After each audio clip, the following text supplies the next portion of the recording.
Henderson, oh, it's 1-0 Blues! What a header that is! Christian Pedersen with a bullet header. It's then floated towards the back post, Jukovic in there, Jukovic! Oh, what a header! This man is on red-hot form at St Andrews at the moment. And it goes again towards the towering Zigic. Oh, confusion at Martins has surely scored the winning goal for Birmingham City. Hello and welcome to the Blues Talk podcast with Dale Moon and myself, Callum Denning. This week it's a slightly unique one as changes to the club operational structure encouraging staff to work from home mean that this podcast has been recorded over Skype. You might notice that, so I'll tell you now.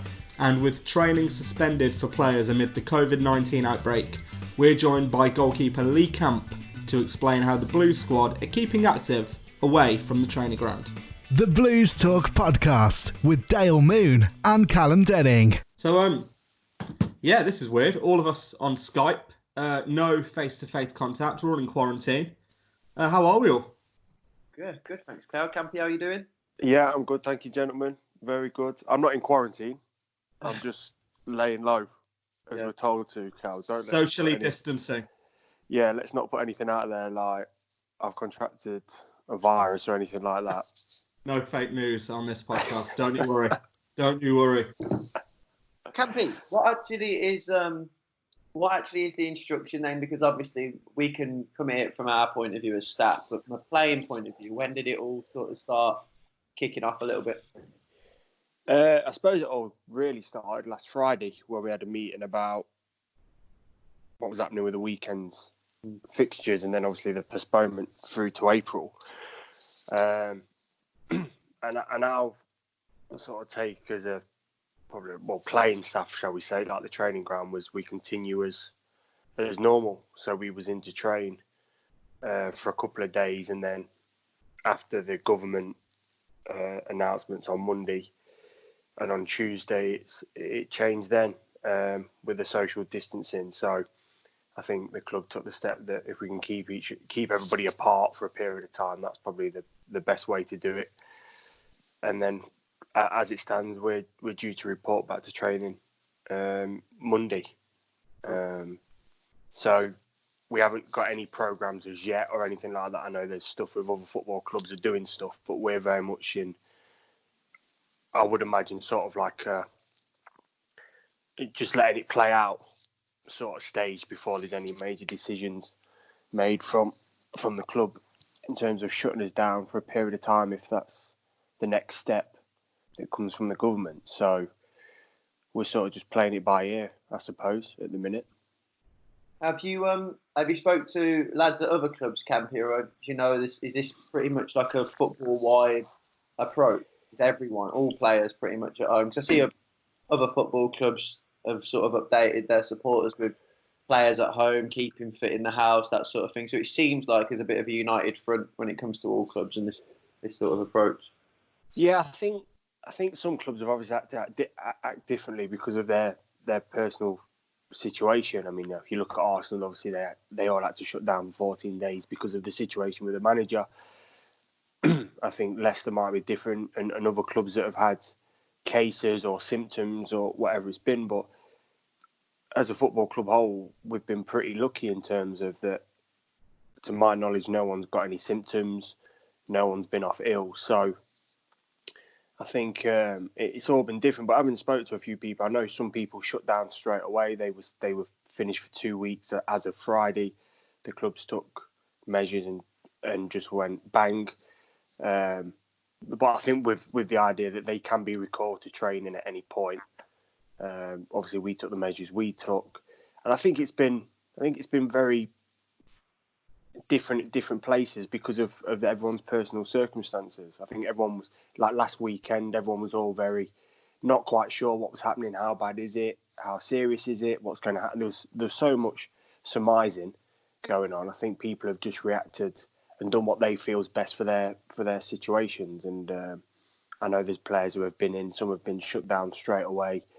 Some were shut down for 3 or 4 days and were back in as of Tuesday. So it's been a bit of a mixed bag overall. But I think since the start of the week, everyone's got a bit more of a clear idea of what's happening and possibly where things are going to move to in the next couple of weeks in terms of the social distancing and these apparent lockdowns that we're going to have.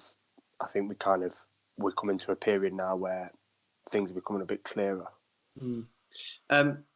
Now, just to bring us up to speed with the latest developments in terms of EFL, so they've issued a statement today as we're recording this. I'm just going to read this out. Following further discussion between the football authorities after their respective meetings this week, the EFL will be joining the FA, the Premier League and the PFA in making a joint statement to confirm that all domestic and European league and cup matches are to be postponed until no earlier than the 30th of April. So that initial sort of blanket ban on football until the first weekend of April has now been put back to the end of the month. So it's almost another month on top of that, which is the latest update. So clearly they're still concerned that obviously large crowds and football still would be jeopardised given the circumstances and trying to contain the virus. Yeah, absolutely. And the FA also, on that statement, announcing that the season will be extended indefinitely. So no idea yet as and when that might finish. Of course, meant to be concluding the season with Derby at home. That'll be our next fixture now based on that. But of course, health is the priority here. Yeah, I think so. I think it's just been trying to be sensible. And I know schools are now the latest ones. Obviously, Boris Johnson's daily updates help so it just seems to be like an ever-changing scenario. So every day there's obviously an update, and schools obviously closing as of next week. So that's the next big step, really. But from a footballing point of view, it can be in terms of fitness-wise and health-wise. Are you just a case of isolating yourself from everyone and just trying to stay as on the move as you can in the house? Have you got any foam rollers, skipping ropes, and Jeremy Bayer having a little skip? Yeah, I've got a skipping rope, but I won't be filming myself, that's for sure. I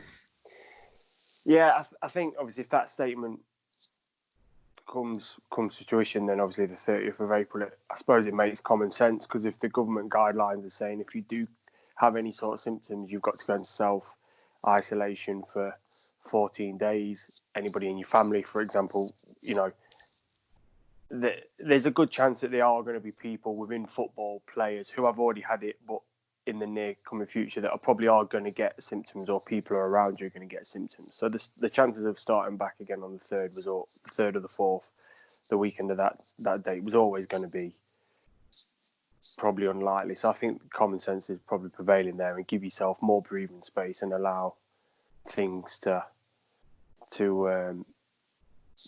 play out, and hopefully more people stay well than they do unwell. But it's going to be a long period for us to self-isolate and not be able to use gyms and things. So in terms of fitness, it's going to be a test. Players are going to have to be really disciplined and really strict and get into some sort of routine and try and get as much gym equipment and things you can in your house and in your garage, and stay on top of it as best you can. But the reality is fitness levels are bound to drop, and you're going to lose a little bit of sharpness because you're not on the pitch training. That's the reality of it. Up and down the stairs? No, not with mine. Make the most of your surroundings. Yeah, well, I mean, if they put you in a lockdown, I don't know what's that going to consist of. Are you still able to go out for a run? If you can go out for a run, I suppose that will help. That will be a big thing. If players can get out in the countryside or go for a run wherever they live, that will probably help them. But I think it's just a case of waiting to see what happens and what measures the government take. I mean, everyone's in the same boat. No one really knows. We've never been here before, have we? So I suppose you can only listen to the experts and use their knowledge, and I suppose they're educated guess in so many senses, and be guided by them. Yeah, I think there's there seems to be an appetite to finish this season, doesn't there? When you listen to all the noises coming out of the FA, the EFL, the Premier League, I know a lot. I think it has to finish, doesn't it? I think for the integrity of the competitions, it has to finish. I mean, if it gets delayed 6 weeks, then we play through to when it can be done. It's I think you can't start crowning people champions and relegating people and null avoiding leagues. It will take away all the, like I say, the integrity of it. So I think we've got to finish it at some point and somehow, haven't we? Yeah, I think that's the whole decision to take to postpone the European Championships a year. Really, is just freed that whole space up so you can start eating into the end of May, June, July if necessary. So that tournament then makes sure that domestic leagues get finished. And I can see a scenario, and it's pure guesswork from my point of view, where you do eat into your summer a little bit. There's a slightly shorter break between this season and next, and you may start a season in, say, September time. But it's like I say, like everyone's sort of going off crumbs of information, and it's ever-changing landscape at the minute. I don't know what your thoughts are, Carl. No, I completely agree. I think, as we said earlier, the ultimate priority here is, looking after those around us. Of course, we've got the integrity of the competitions that have to be upheld, but I think priority is to look after public health, isn't it? Yeah, what saddens me is I see and the sort of whole approach has changed a little bit. I think no one really, because we've never experienced anything like this before. I think to start with, everyone was thinking, the memes were coming out, and there was sort of a light-hearted take on the whole thing. But then obviously the situation worsened, and I think the seriousness has now finally hit everyone. So like you say, it's just a case of making sure everyone's fit and healthy. And I think those most vulnerable, with all due respect to you boys as trained athletes, and touch wood, none of you do contract the virus, but you should be in a fit and healthy state, no underlying health issues, that you should be able to fight the virus. But the elderly, those that do have chronic illnesses, they're the ones that you're sort of thinking of. And I think from a spectator point of view, that's why football might have to wait. Campy, what was your thoughts when the idea of being played behind closed doors was ringing around? Do you think when we do step back into the league, it'll start off that way? Yeah, I think it probably will. I think they'll have to. I think because it's almost like going from 0 to 0, isn't it? You go, no public gatherings or mass gatherings or however they describe it, to then maybe putting 25,000 people in St Andrews. It's an extreme. So I think, like you touched on there, the most important thing is that the season gets finished with so the integrity is held up, but ultimately that it's people's health and well-being. That's the most important thing. And obviously, like you said, there's a vast majority of the public that should be okay if you contract this, but it's the ones that obviously that do have the underlying health issues, the people that are struggling, the ones that are perhaps on their own or elderly and things like that get taken care of, and that they're foremost in everyone's thinking, and then the sport and everything can resume as and when it needs to resume. It's there's other things bigger than football and other sports. But to answer your question, yeah, I think that'll be the way it goes, would be that finishing it behind closed doors probably looks like the way it will go. From a pure sporting, selfish point of view, it's a bit weird having weekends, Saturday afternoons at 3 o'clock, and nothing's happened, and then you're looking on various sports channels and there's no new sport, and everything seems to be archive footage. I know at the football club we're looking at ways we can start putting content out, scratching around for archive footage. I think everyone's just trying to make of it the best they can, but it's just a bizarre situation where everything's on hold. Entertainment business, obviously we've seen music like Glastonbury's being cancelled for this year, all sporting events. I know you two love your wrestling, but did I see a clip of that being played behind closed doors? Yeah, completely behind closed doors. What do you mean played? Well, yeah, odd turn of phrase. That's the right term. Yeah. This is a real entity. Don't start on sticky ground now. We being played behind closed doors. We can do another 20 minutes on this. So we spent the first 20 minutes of the last one of you two harping on about wrestling, but yeah, just could do more.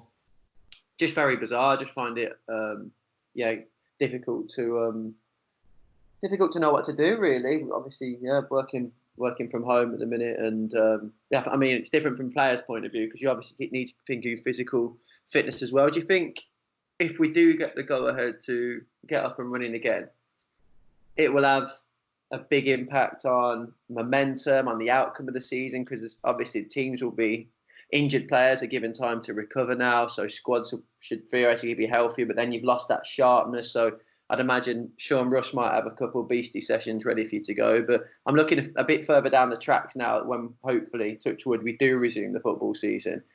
It's almost like starting a mini season all over again with 10 games to play? Yeah, momentum will be, none of that will matter, because everything that you've picked up and you've gained, you'd have lost. Everyone will be starting probably from the same sort of position.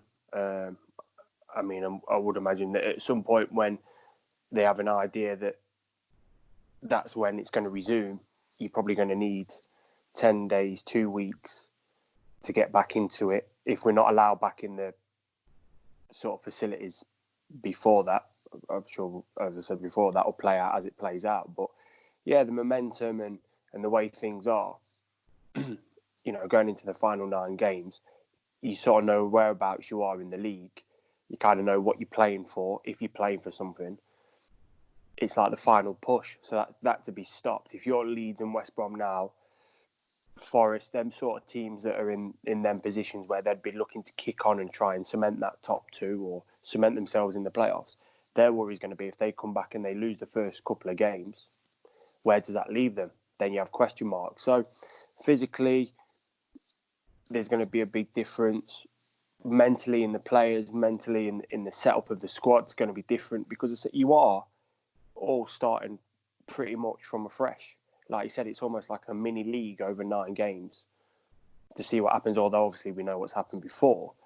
But and the teams in the bottom, there was teams starting to pick up a little bit of momentum, getting a few wins, pulling themselves away from danger, or pulling themselves within touching distance of getting out of danger. How are they going to feel?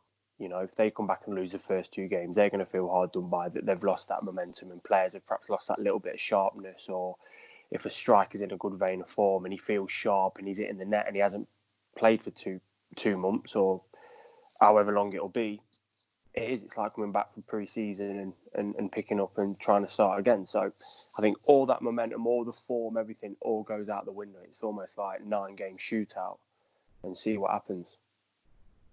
Yeah, Cal, how long do you reckon the knock-on effect of this little episode or big episode could be?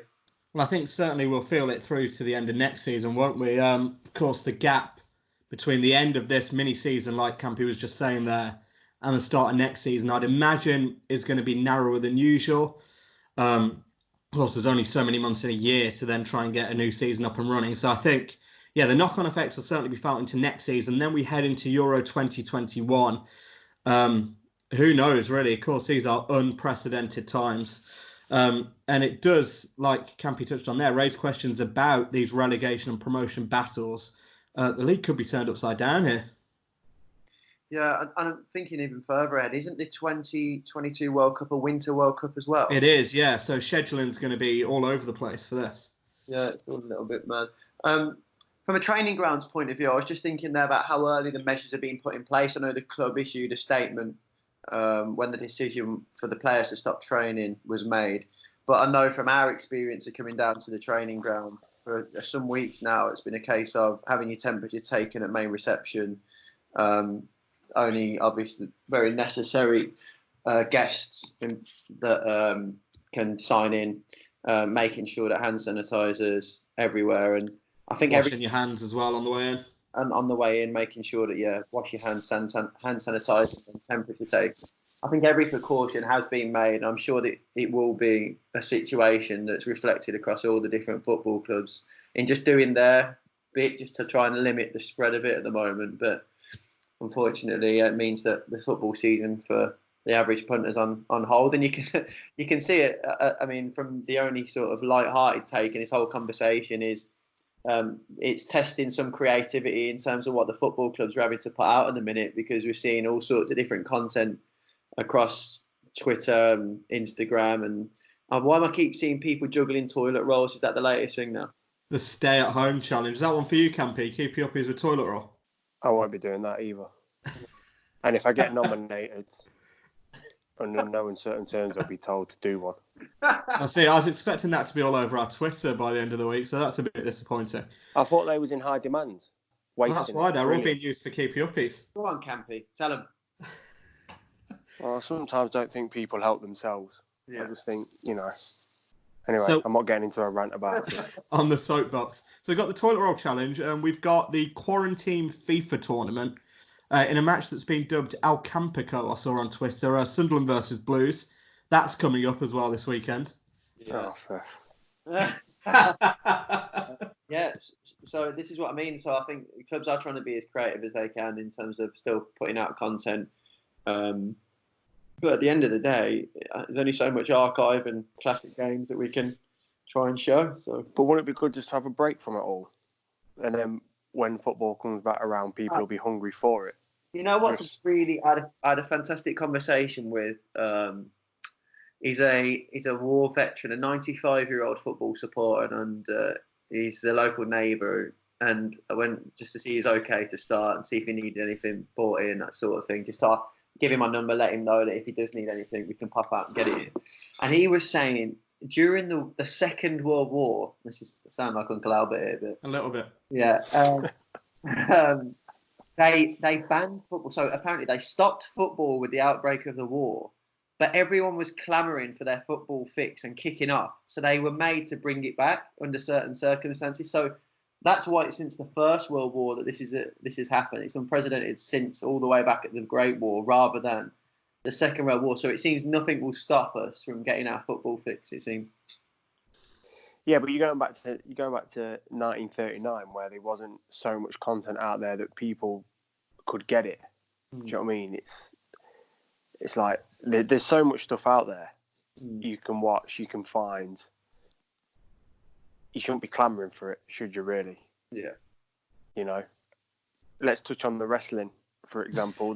They've cancelled WrestleMania and they're going to do it behind, no fans or whatever at the Performance Centre.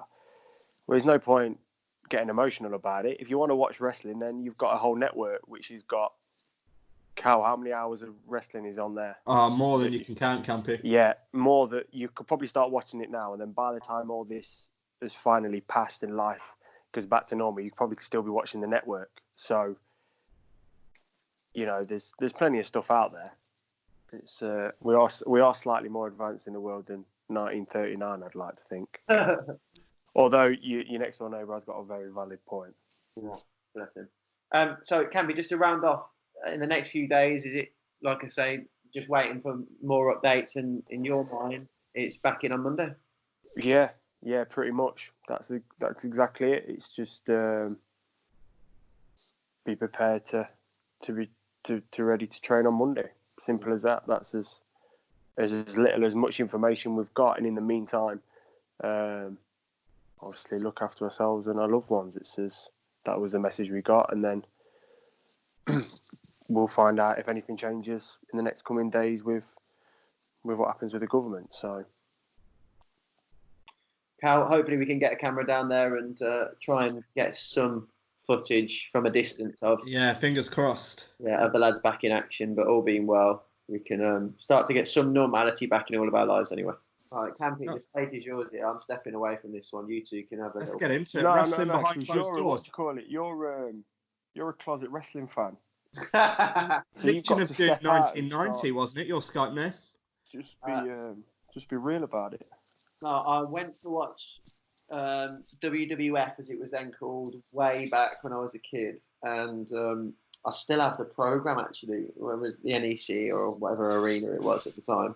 So yeah, I have been and watched live wrestling once in my life, but I just grew out of it, lads. I'll be honest. Can I throw you under the bus here, Dale? I mean, we were in the office last Friday before working from home, and correct me if I'm wrong, I did hear you listening to the Nation of Domination theme song, I believe it was. I think you were in the office with me and you searched it and played it, so I don't know where... I think I was prompted to do so. Right, okay, then the truth is unravelling itself. So yeah, no, it's a bit of a very long time ago. I might have been a half fan, but you two take it to another level. Is it true you still have posters of Farouk and The Rock on your wall, or...? Nah, I think my brother Did he have some like the Rock pajamas? I think he might have had the Rock pajamas. I think a friend of ours has 316 blanket and curtains. Yeah. See, I never went to any of that extreme. And I don't think you could put me in the extreme of Cal, because Cal, your knowledge is pretty good in terms of up-to-date stuff, aren't you? Well, you've got your finger on the pulse when it comes to it. What about Hadley? Tom's up there. Yeah, Tom's. See, you and Tom, modern day stuff, probably going back, 12 years or so? 13 years. You two are pretty hot on it. Like, you are liking... You ask you a question and it's answer after answer. So I'm a broadcast journalist, Campy. That's what it is. Yeah. You are. I can't fault you for that. But if you want to talk in 80s, 90s, and then I'm kind of your guy. But I don't know. 2005, I'm not very good, to be honest. Well, you're getting up to date with the modern products, obviously, with the 2-day WrestleMania coming up in a couple of weeks. Yeah, that's only because you told me. I'm just making sure that everyone's up to date. You know, it's a big occasion coming up. A world first, unprecedented, which is a word that's being used a lot at the moment. It's a public service, really. You like Dave Meltzer. Well, I mean, I wouldn't go that far. Dave Meltzer.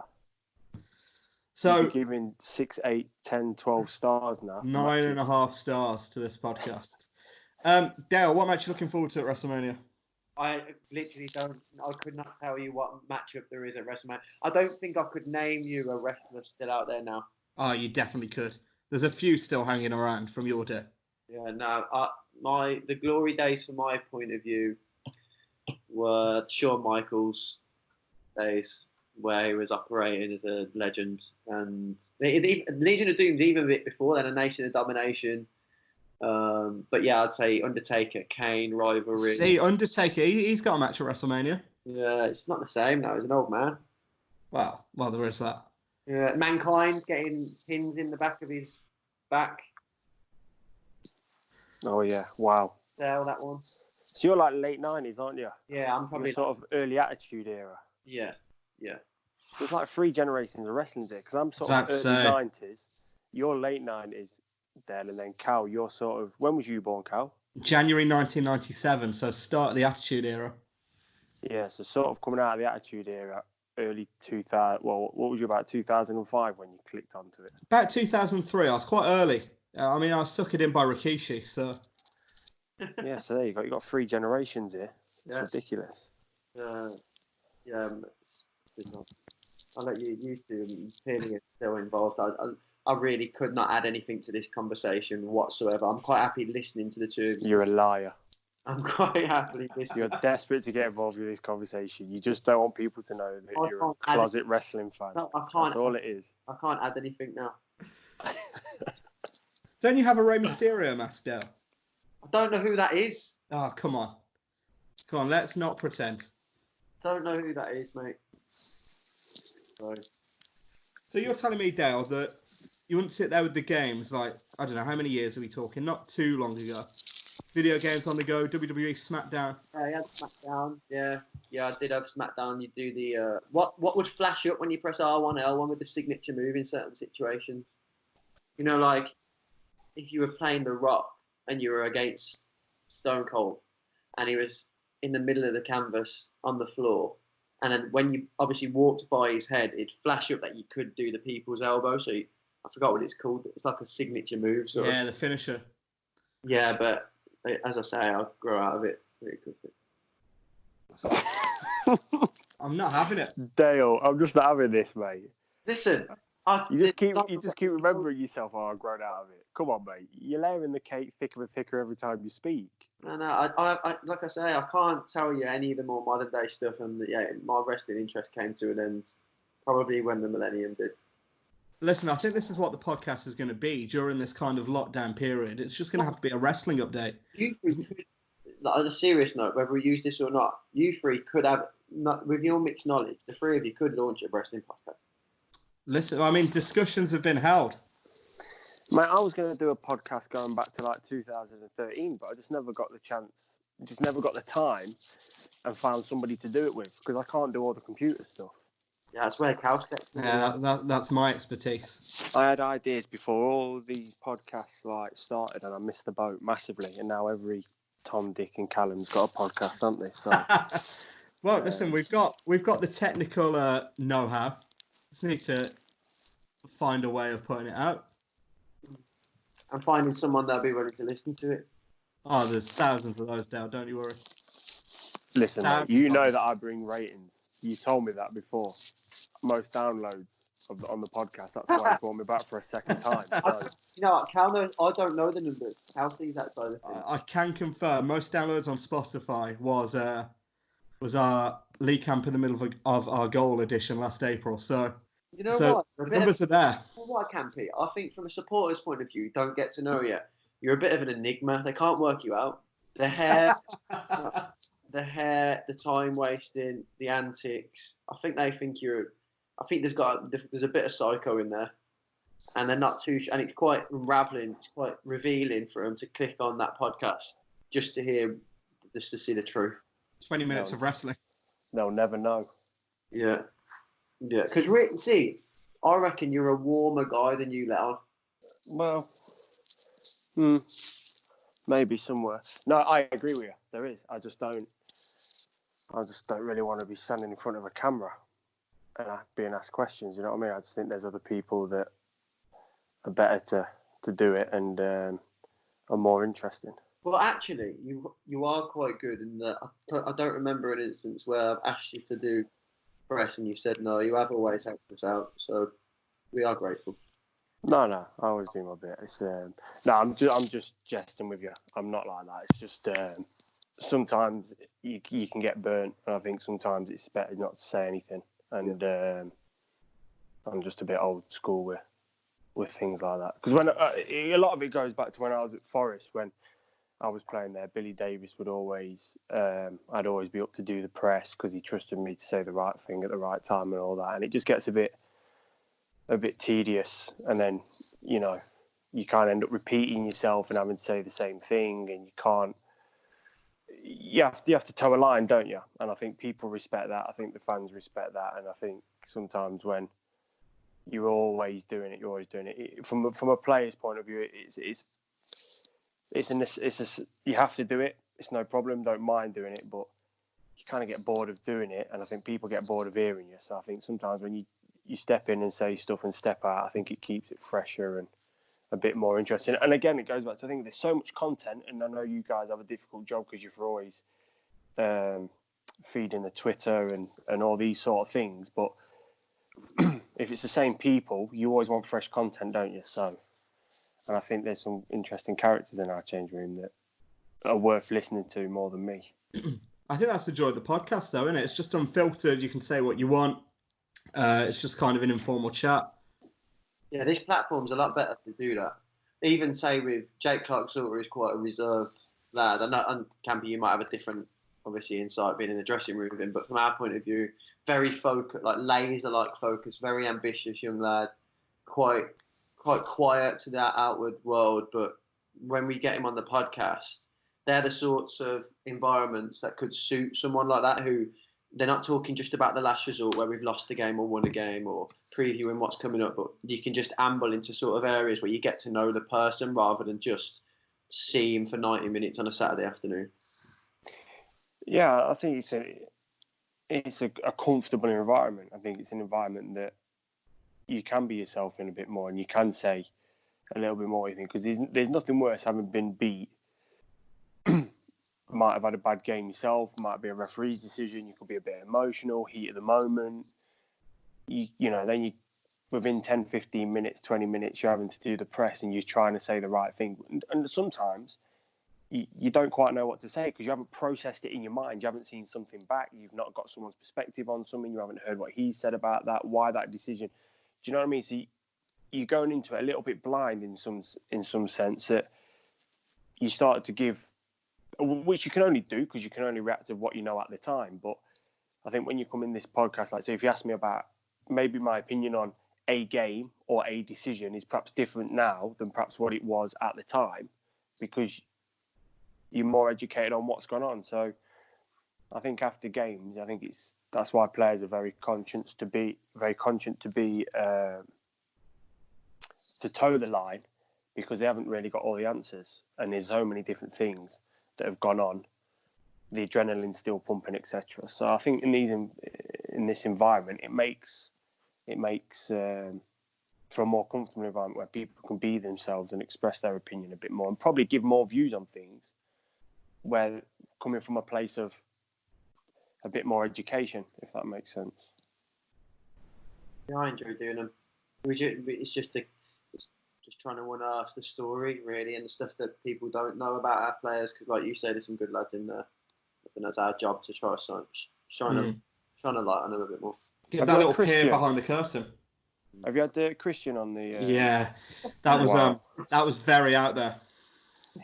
Christian is one of the funniest guys I've ever come across, without even being funny. Yeah. I think I still have quotes from that podcast occasionally pop into my head, just completely out of context. What I love, he must be listening to like R&B or grime music or something, right? Because he comes in the changing room in like he's English with a bit of a Danish accent, broken, like obviously it's not his native tongue. And he'll come in and he'll say, "What you saying, fam? You want some smoke or something?" And you're like, "What are you talking about?" And he just puts these words into sentences that you think that should never belong there. But it makes if you understand what it means, it makes perfect sense. But it just doesn't seem right coming from a 6'2" Danish left back. Does that make sense? It's just weird. Yeah. He puts smoked into everything. I don't know. It's like when British people, when we refer to being drunk, I was car parked, or I was trolleyed, or whatever else. I was out last night. I was so chaired.